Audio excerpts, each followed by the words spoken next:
Hello friends, studio print craft আবার অনেক দিন বাদে আপনাদের সামনে এলাম আমি লিটন পাল একটি সম্পূর্ণ নতুন রকমের ভিডিও নিয়ে।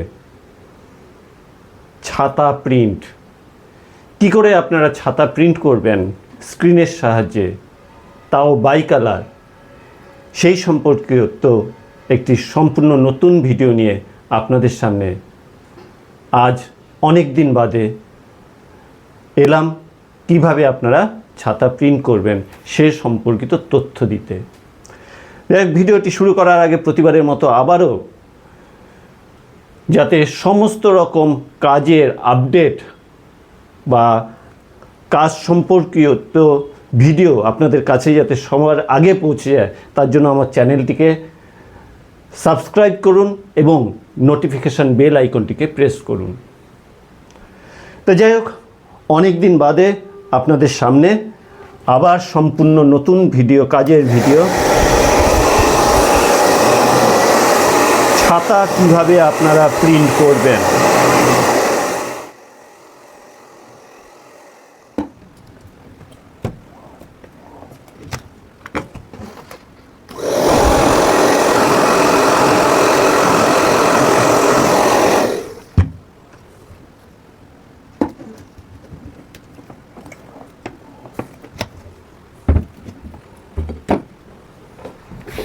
এ হচ্ছে বাই কালার ছাতা প্রিন্ট, আমব্রেলা প্রিন্ট, তাও এই সাধারণ স্ক্রিনের টেবিলে। কোনো রকম আলাদা মেকানিজম ছাড়াই আপনারা সম্পূর্ণ এই টেবিলে কিভাবে ছাতা প্রিন্ট করবেন সেই সম্পর্কীয় তথ্য আপনাদের সামনে আজ দেব। তা আমার এই 3 ফুট বাই 2 ফুট টেবিলে আমি এই ছাতাটি প্রিন্ট করছি। এখানে কোনো রকম আলাদা কোনো রকম মেকানিজম করা নেই।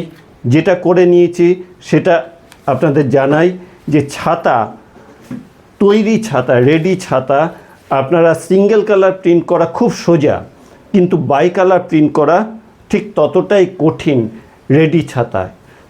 কারণ এটাকে সঠিকভাবে আপনারা যদি বসাতে না পারেন তবে প্রিন্ট ঠিকমতো মিলবে না। আর যেখানে এরকম ডার্ক কালারের ছাতার উপর আবার রেড ইঙ্ক, বাই কালার রেডে ছাপা, আবার রেড কালিতে লাল কালিতে ছাপা থাকে, সেখানে তো আরও যথেষ্ট কঠিন প্রিন্ট করাটা। তা সেই কঠিন কাজটাই আপনারা কিভাবে সহজে করবেন সেটা আপনাদের জানাবো। তা এরকম টেবিলের ঠিক কোণায়, যেহেতু ছাতার কাটিংটা আপনার ত্রিভুজাকার হয়, সেহেতু আপনি টেবিলের ঠিক কোণায় এরকম ছাতাটি সেট করে নেবেন। ছাতার কাটিং অনুযায়ী টেবিলের কোণায় ছাতা সেট করবেন। সেট করার পর টেবিলের মধ্যে গাম দিয়ে নেবেন। টেবিল গাম দিয়ে ছাতাটি সেট করবেন। করার পর ঠিক এইভাবে একটি বাটাম দিয়ে টেবিলের উপর আপনি ফ্রেমটি যাতে সেট হয়, এই যে সিলভার কালার, প্রথমে আমি সিলভার কালার প্রিন্ট করছি এবং প্রিন্টটা যাতে ঠিক একই জায়গায় প্রিন্ট হয় তার জন্য কি করেছি, ফ্রেমটাকে বাটামের সাথে আমি মেজারমেন্ট করে নিয়েছি এবং এখানে ফ্রেমটি বাঁধা আছে, এর বাইরে ফ্রেমটি যাবে না। ঠিক সেইভাবে আমি সেট করে নিয়েছি। আপনারা দেখতে পাচ্ছেন এখানে ঠিক একটি স্ক্রু দিয়ে আটকানো আছে। এই স্ক্রুটির বাইরে ফ্রেমটি আর যাবে না। মেজারমেন্ট করে পুরোটাই এখানে করা আছে। তা এইভাবে প্রথমে আমি সিলভার কালার প্রিন্ট করছি। তো এই সিলভার কালার প্রিন্ট করেছি। এই সিলভার কালারের উপর আবার আমাকে ঠিক এই রাউন্ডটার মধ্যে যে এই আর্টসটা রয়েছে, এই আর্টসটা আমাকে আবার লাল কালিতে মারতে হবে। এবার আমি যদি এই ছাতাটি তুলে নিই এখান থেকে, আমার কিন্তু এই লাল কালি মেলানোটা খুব কষ্টের হবে, মানে খুবই কষ্টকর কাজ হবে। তার জন্য আমাকে কি করতে হবে, আমি এই ফ্রেম দিয়ে সিলভার অর্থাৎ সিলভার কালিটা মারার পর, সিলভার ইমপ্রেশন দেওয়ার পর ড্রায়ারের সাহায্যে এই জায়গাটা শুকিয়ে নিতে হবে। আমি ড্রায়ার দিয়ে শুকিয়ে নিচ্ছি।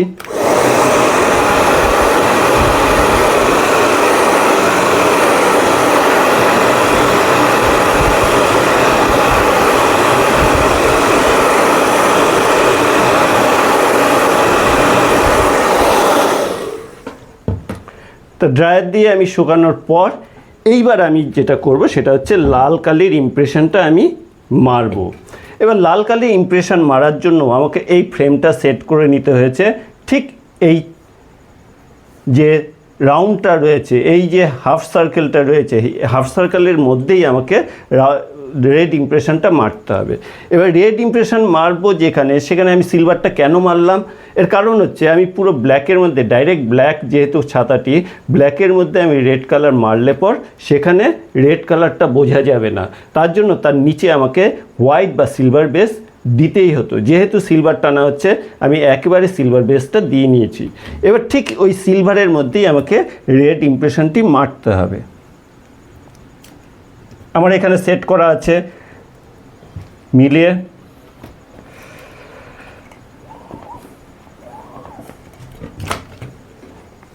আপনারা দেখতে পাচ্ছেন যে পুরো রেডটা আমার কিন্তু সিলভারের মধ্যেই পড়েছে। এটাকে আরও একবার টানবো, তার জন্য আমাকে শুকিয়ে নিতে হবে।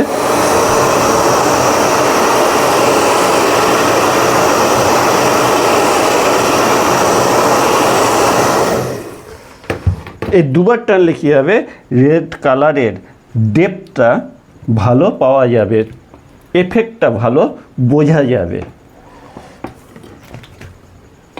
দেখতে পাচ্ছেন সিলভার আর রেড যথেষ্ট সুন্দর, যথেষ্ট পরিষ্কার ছাপা এ দুটোই। তা বাই কালার এইভাবে আপনাকে ছাপতে হবে। মানে ছাতা সিঙ্গেল কালার যতটা ছাপা সহজ, বাই কালার বা ট্রাই কালার ছাপা ঠিক ততটাই কঠিন ডার্ক শেডের উপর। আমরা যদি লাইট শেড হতো, ধরুন হোয়াইট ছাতা হতো, ইয়েলো কালার বা পিঙ্ক কালার, এইসব শেড হলে আমরা কি করতে পারি, তাতে আমরা সাবলিমেশন প্রিন্ট করতে পারি। কিন্তু যেহেতু ডার্ক শেড ব্ল্যাক কালার, সেখানে আমাকে স্ক্রিনে 9 DTF মারতে হবে।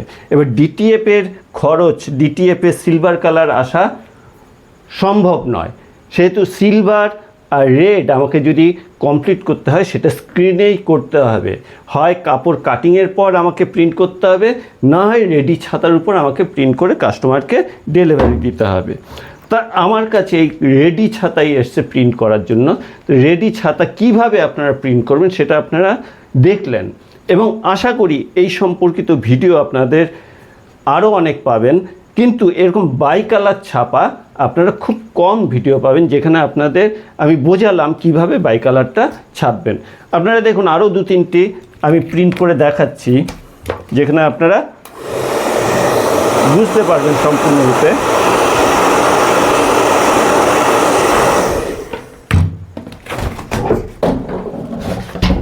এই ছাপার পর এটা হাওয়ার নিচে শুকোতে দিতে হবে।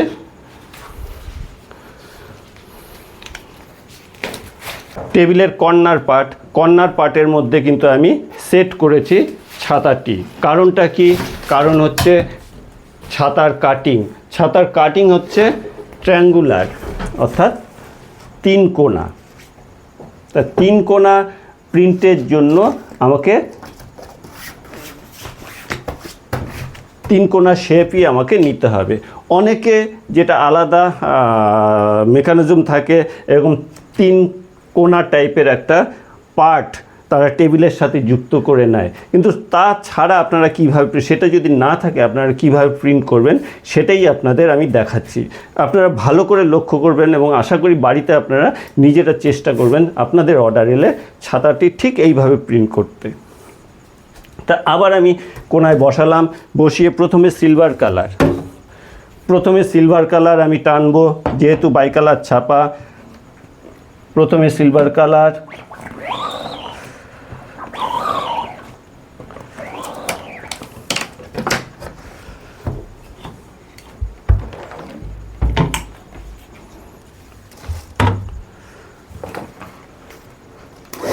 সিলভার কালার ছাপার পর আবার প্রতিবারের মতো যেটা বললাম যে আপনারা শুকিয়ে নেবেন, কারণ আমি ছাতাটি তুলব না, না তুলেই বাই কালার আমি প্রিন্ট করব, সেক্ষেত্রে আপনাদের শুকিয়ে নিতে হবে।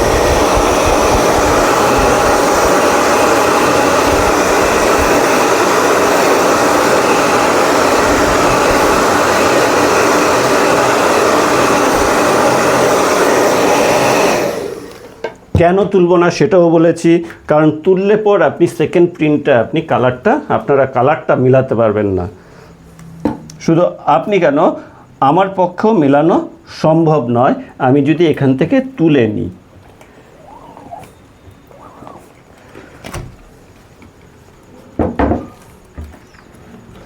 ভালো করে দেখবেন কত সুন্দর পয়েন্টে পয়েন্টে মিলে গেছে লাল ইমপ্রেশনটি।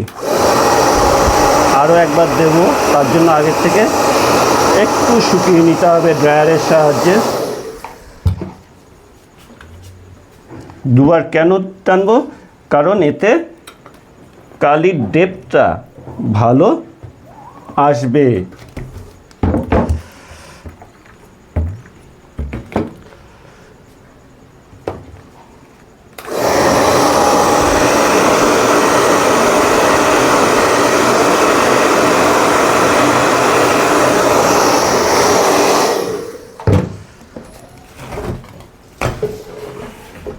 ঠিক উল্টো দিকে ছাতার দুপাশে প্রিন্ট হয়, যেদিকে প্রিন্ট হয় ঠিক তার উল্টো পার্টে প্রিন্ট করতে হয়।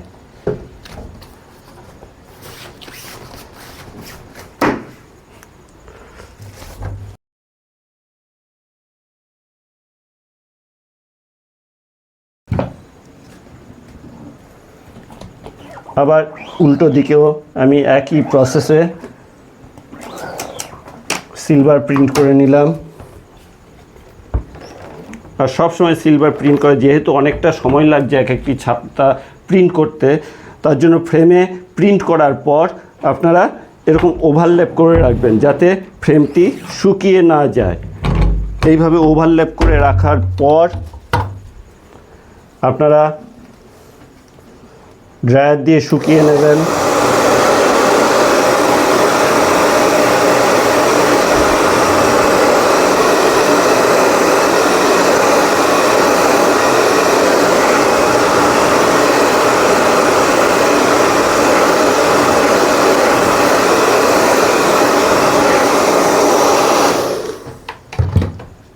ড্রায়ার দিয়ে শুকানোর পর ঠিক একই রকমভাবে এখানে ফ্রেমটি বসানোর জন্য আমার পিন করা আছে, ঠিক এই খাজে ফ্রেম বসিয়ে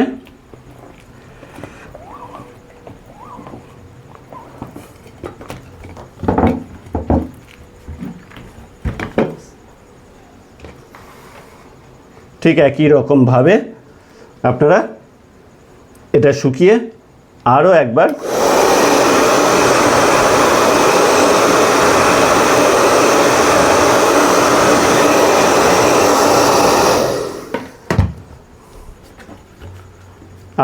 টেনে দিন।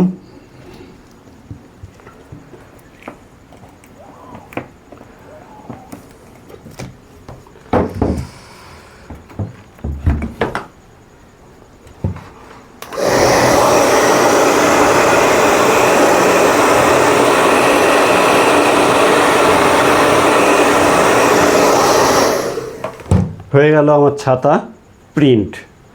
আশা করি এই ভিডিওটি আপনাদের কাজের পক্ষে যথেষ্ট সহায়ক হবে এবং আপনারাও ঠিক একই রকমভাবে প্রিন্ট করার চেষ্টা করবেন।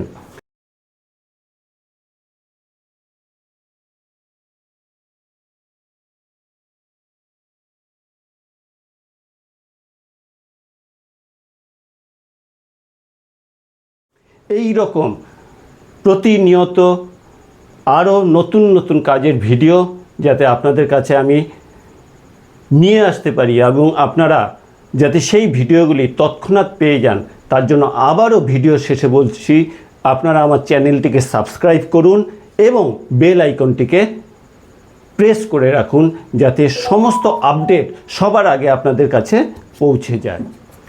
ভিডিও শেষ করার আগে আমি একটি আনন্দ সংবাদ আপনাদের কাছে আমি শেয়ার করতে চাই। সেটি হচ্ছে, আমি খুব অল্প সময়ের মধ্যে আপনাদের উৎসাহ, উদ্দীপনা এবং আশীর্বাদ যাই বলুন না কেন, তাকে পাথেয় করে আমার 1000 সাবস্ক্রাইবার কমপ্লিট হয়েছে। তার জন্য আপনাদের কাছে আমি ভীষণভাবে কৃতজ্ঞ। আপনারা আমাকে উৎসাহিত করার জন্য, মানে এই অল্প সময়ের মধ্যে আমি নিজেও ভাবতে পারিনি যে এতটা সাপোর্ট আপনাদের কাছে পাবো, এতটা ভালোবাসা আপনাদের কাছে পাবো। আবার আপনাদের আমি ধন্যবাদ দিই আপনাদের এই ভালোবাসা এবং আশীর্বাদের জন্য। আমি যাতে আরও ভালোভাবে আরও নতুন নতুন ভিডিও আপনাদের কাছে নিয়ে আসতে পারি, আপনাদের এই আশীর্বাদের মাধ্যমে, আপনাদের এই ভালোবাসার মাধ্যমে আমি সেটাই আপনাদের কাছে কামনা করি। এবং আপনারা আমাকে উৎসাহিত করবেন আরও নতুন নতুন ধরনের কাজের ভিডিও আপনাদের সামনে নিয়ে আসার জন্য। আবারও একবার ধন্যবাদ আপনাদের আমার স্টুডিও প্রিন্ট ক্রাফটের পক্ষ থেকে। আজ এইটুকু, আবার আসবো অন্য কোনো সময় অন্য কোনো নতুন কাজের ভিডিও নিয়ে। নমস্কার।